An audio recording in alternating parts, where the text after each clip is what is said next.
nós precisamos, como eu falei aqui, ser honestos para dizer que nem tudo que está acontecendo é a Bíblia pura falando com a gente.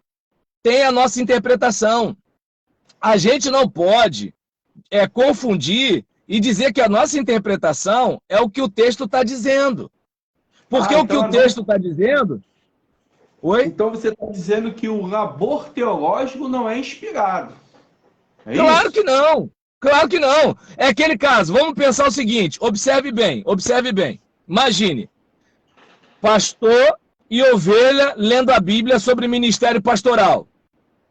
Um vai ler de uma posição, o outro vai ler de outra. Pastor e diácono lendo o ministério diaconal. Um vai ler de uma posição, outro vai ler de outra.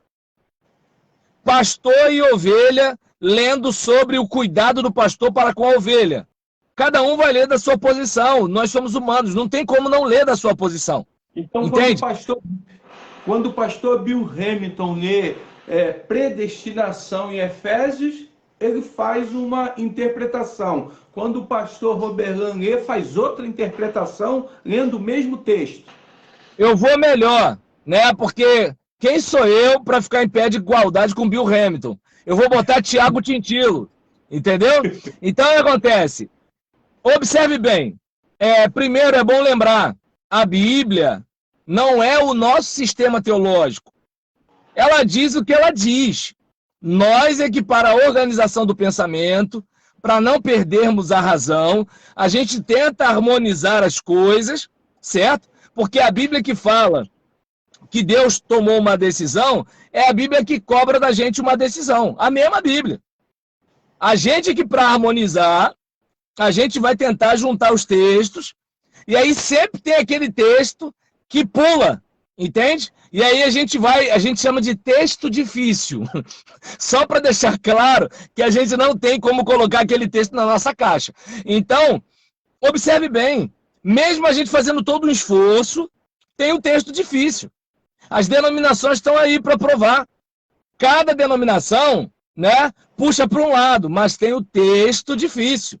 Entende? Então aí você vai ver que assim, é importante a gente ter essa consciência de que uma coisa é o que o texto diz, outra coisa é o que o tradutor traduziu, outra coisa é o que o leitor leu, outra coisa é o que o teólogo elaborou, outra coisa é o que o pregador pregou, outra coisa é o que o auditório ouviu.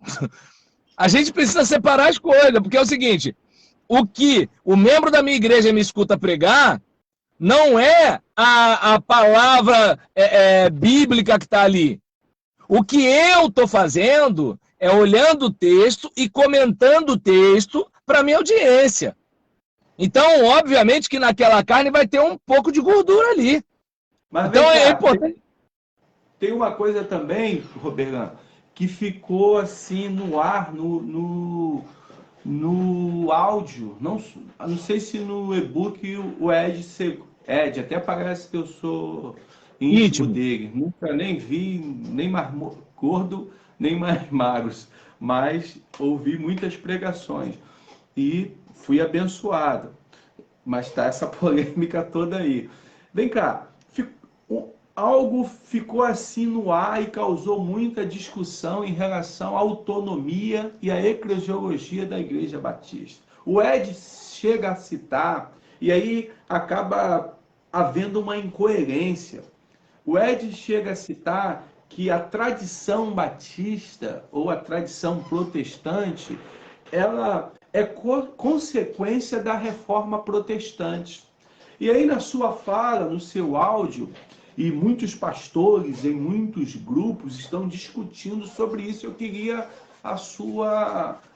qual é a sua leitura? Ele disse que é distintivo entre os batistas, marca o livre pensar, a capacidade de você arrazoar à luz daquele texto. Até que ponto isso é verdade?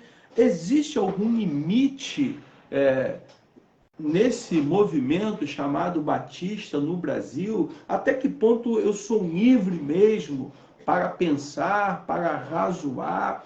ou eu estou, de alguma forma, dentro desse meu processo de pensamento, de construção, limitado a algumas regras ou algumas tradições enquanto batista? Eu sou livre mesmo? Olha, lamento informar, mas se nós pertencemos a um grupo confessional, eu não consigo entender que nós temos liberdade, não. Talvez eu esteja errado, mas por que eu entendo que nós não temos liberdade? Porque nós pertencemos a uma tradição, e pertencemos a uma tradição que tem uma confissão. E essa confissão, ela nos parece mais razoável do que outras, por isso estamos nela. Mas muitos saem do nosso meio pelo fato, né, de não parecer mais razoável esta confissão. E eles criam outra, e vão criar outra, e alguém um dia descontente vai sair do meio deles para criar outra. Agora, enquanto está nessa, aí, querendo ou não, vamos rezar numa cartilha. Vai ter uma manualística. Tanto que nós, quando somos ordenados ao ministério pastoral, e nós assinamos um termo de fidelidade doutrinária. Nós assumimos o compromisso que vamos pregar aquelas doutrinas. Então, como é que a gente é livre? Entende? Aí uma outra situação. Nossas igrejas, quando são organizadas, elas colocam no estatuto de que elas vão comungar, né, vão participar, vão respeitar, vão beber da declaração doutrinária da nossa convenção. Então eu entendo que é meio que assim, você está casado com a Patrícia. Eu perguntaria, você é livre? Aí você vai dizer, sou. Depende, entende? Você é livre para continuar com ela ou deixá-la. Mas a partir do momento que você está com ela, você se submete a algumas regras de convivência, porque senão não é casamento, pô, senão é a vida de solteiro com alguém do lado. Então, eu não sei se dá para perceber. Eu não acredito em liberdade plena, né, na questão teológica, doutrinária, confessional, porque nesse caso, né, a gente correria o risco de não ser mais daquela mesma fraternidade, que no nosso caso seria a Convenção Batista Brasileira, ou Presbiteriana, a Igreja Presbiteriana do Brasil, independente, seja lá o que for, ou a Assembleia de Deus. Mas você não acha, então, que diante de tantas mudanças sociais e todo esse processo político que nosso país vive, que acaba influenciando a nossa eclesiologia, não tem pontas soltas, então, na nossa declaração, ou ela precisa ser renovada, ampliada, porque ela não consegue ir ou há silêncio, né, em alguns assuntos. Então, acho que a gente não precisa, então, vamos supor, eu não sei o que a nossa declaração doutrinária diz em relação à ordenação feminina. Não está claro. Como é que fica, então, isso? Então, eu vou mais além. O que acontece?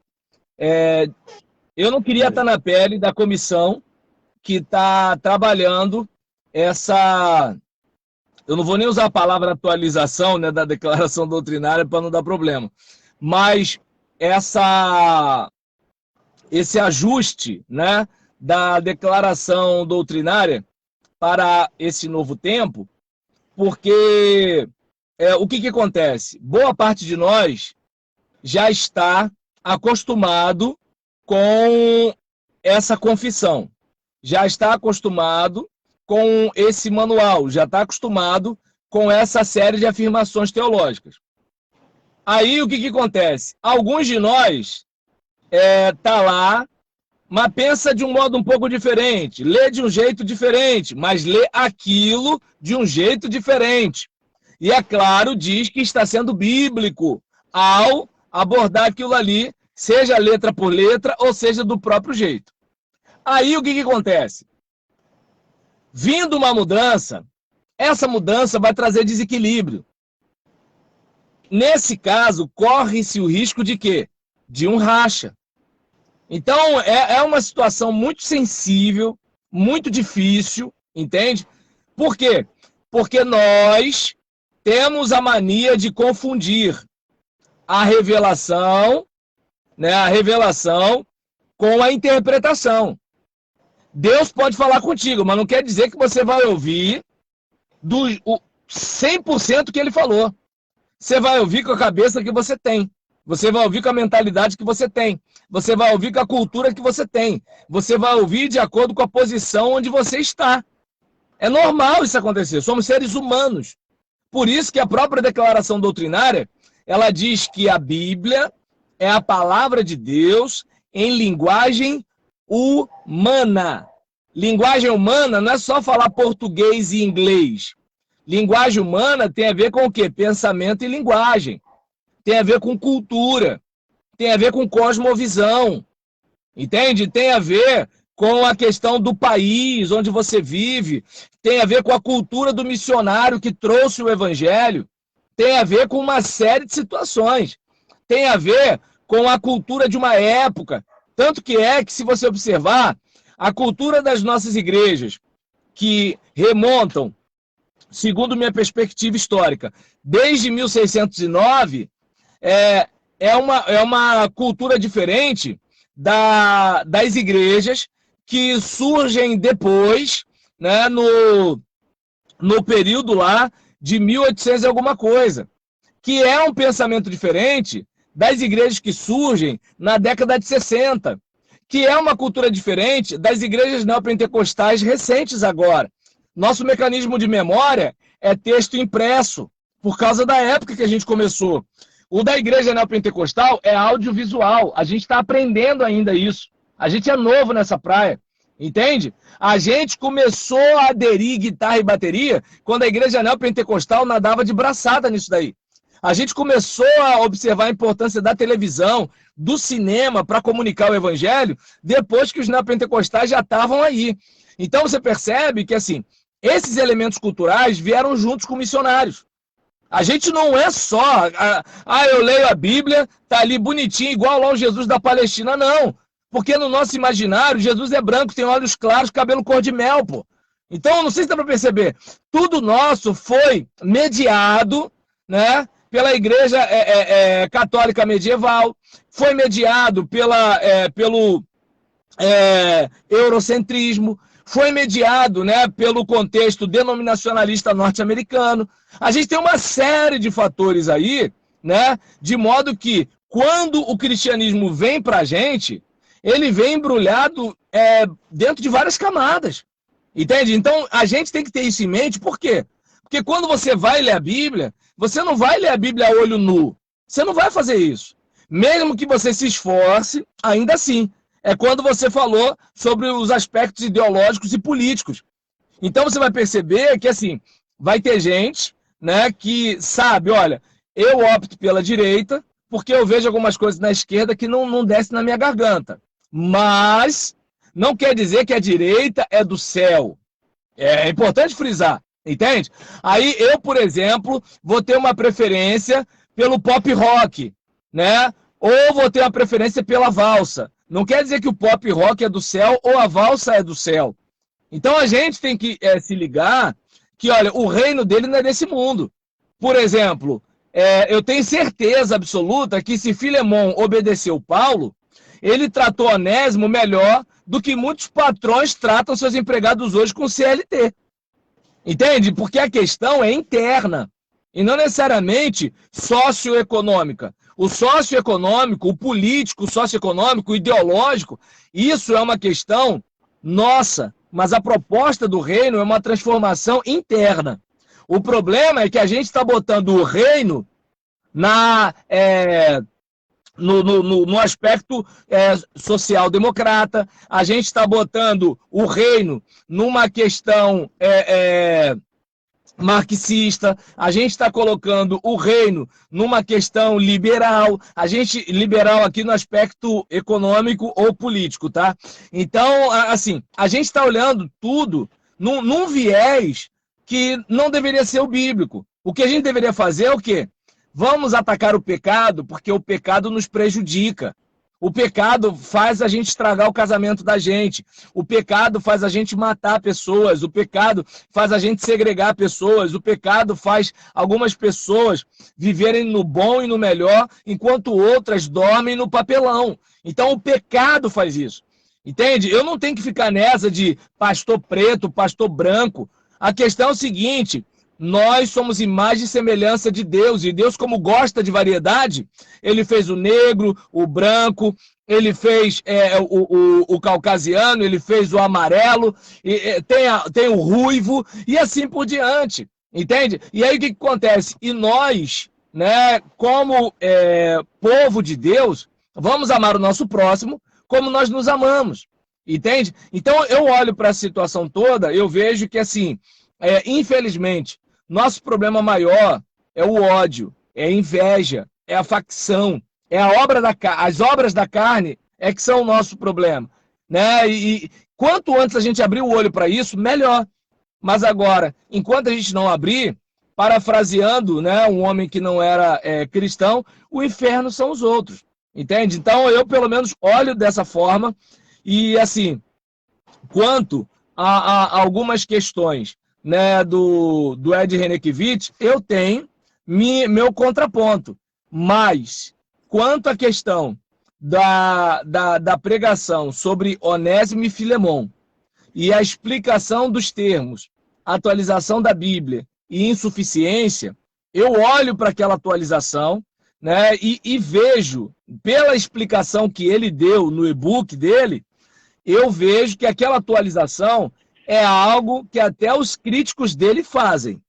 E a questão da insuficiência, não que ela seja insuficiente para tratar de mim enquanto humano, mas a questão de ela não conhecer as demandas do tempo pós-moderno. Então, essa é a questão, pelo menos é a leitura que eu faço. Agora, se o Ed Renekiewicz quer dizer que a Bíblia não serve para mais nada, né?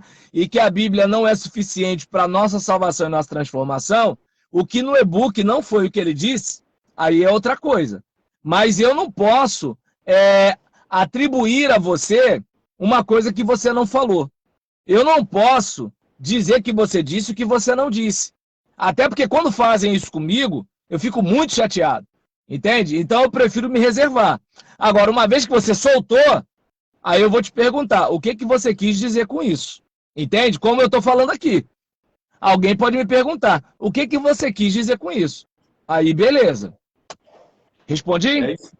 É isso aí, pastor. Respondeu e... Vamos dormir? Vamos dormir. Eu acho que outra coisa que a gente precisa avançar exatamente no fruto do Espírito. Porque eu tenho percebido que aquela mesma pessoa que se diz ortodoxa, eu estou defendendo a ortodoxia, eu não sou liberal, ele ataca. Ele ataca sem nenhuma preocupação com as suas palavras ácidas, que não carregam graça. A Bíblia diz que nós devemos falar a verdade em amor. E aí eu fico, às vezes, assim, me perguntando, até que ponto, e aí por isso que é uma pergunta, não é uma afirmação, isso de fato tem a ver com o Evangelho. Eu fico assim, perplexo com algumas manifestações, e eu estou dizendo que o outro é herege, mas agindo também completamente distante ou incoerente daquilo que está escrito no Sermão da Montanha. Então, não consigo ver, né? E aí, quando eu penso, se é que o texto de João 8, né, é real, né? Aconteceu da mulher que foi pega no ato de adultério, e aí eu chego à conclusão que aqueles camaradas que, a começar dos mais velhos, foram saindo de mansinho, no sapatinho, como diz lá na grota, os camaradas, cara, em algum grau, nível, eles estão sendo melhores do que muitos de nós.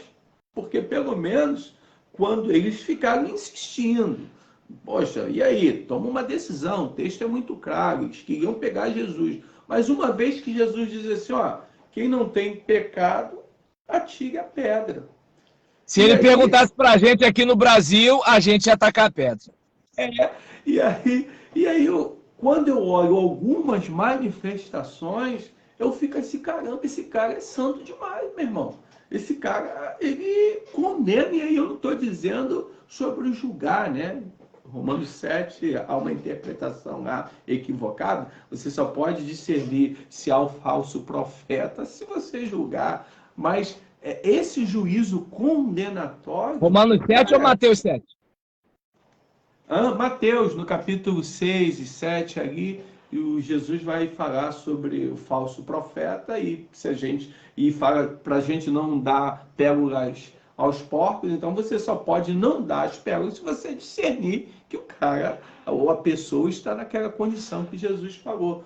Mas aí eu fico assim perplexo com essa atitude assim de linchamento, algoz, em nome da ortodoxia, porque a ortodoxia não diz isso.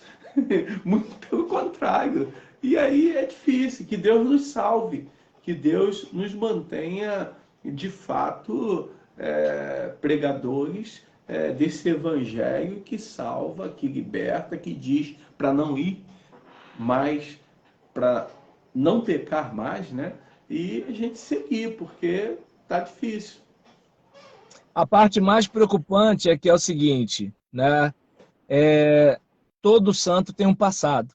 E às vezes eu tô com a minha metralhadora atirando para tudo quanto é lado e de repente tem um monte de coisa na minha vida para ser tratada e eu ajo como se eu tivesse num pedestal e os demais mortais estivessem, né, afundando num pântano. É uma pena, né? Porque todos nós estamos em construção. Todos nós temos áreas para tratar, todos nós temos perdão para pedir, né? E todos nós deveremos estender a mão para ajudar. E em relação à questão da liberdade teológica, eu entendo que no campo confessional isso é um pouco complicado de acontecer, porque nós temos meio que uma linha mestra para seguir, entende? E é claro, se alguém escapulir muito para lá ou para cá, vamos ouvir a explicação da pessoa, certo? Antes da gente emitir um juízo e de repente, falar algumas coisas que talvez não correspondam aos fatos, primeiro. E em relação à questão, né, da nossa leitura bíblica, que se a gente fosse pegar o texto puro e trazer para cá, eu, por exemplo, diria, irmã, não larga o seu marido, porque ele não lhe traiu. Ele só lhe bateu, né? Ou, de repente, a jovem, quando fosse violentada por alguém, eu diria, olha, rapaz, como punição, você vai se casar com a moça. Entende? Então, a gente sabe que tem coisa que a gente não vai fazer, certo? Por exemplo, a Bíblia fala que um homem que se envolvesse com o outro deveria ser apedrejado. A gente, por exemplo, hoje, prega que é pecado. Mas a gente não pega esse caminho. A questão da vara e do açoite nas costas da criança. A gente vê lá o texto. A gente sabe que é para disciplinar a criança, de levar a uma situação desagradável. Mas ninguém deixa as costas da criança branquinha cheia de vergões vermelhos. Então, assim, a gente hoje faz alguns ajustes, né? E que a gente possa estar pensando até que ponto a gente está criticando algumas coisas que a gente já faz, ou a gente está dizendo que tem uma liberdade que a gente não tem, né? E a gente, de repente, em vez de ficar com a ideia fixa no erro do outro, da gente observar onde a gente está se afastando da nossa declaração doutrinária, da nossa afirmação cristã, né? Até que ponto nós, não o outro, mas nós, precisamos voltar, né, para a estrada da fé protestante, para a estrada da fé cristã, para a nossa caminhada, né, de modo que as pessoas olhem para nós vejam as nossas boas obras e glorifiquem ao nosso Pai que está nos céus. Amém. Valeu. Valeu? É isso aí. Então, Tamo junto. até a próxima. Valeu.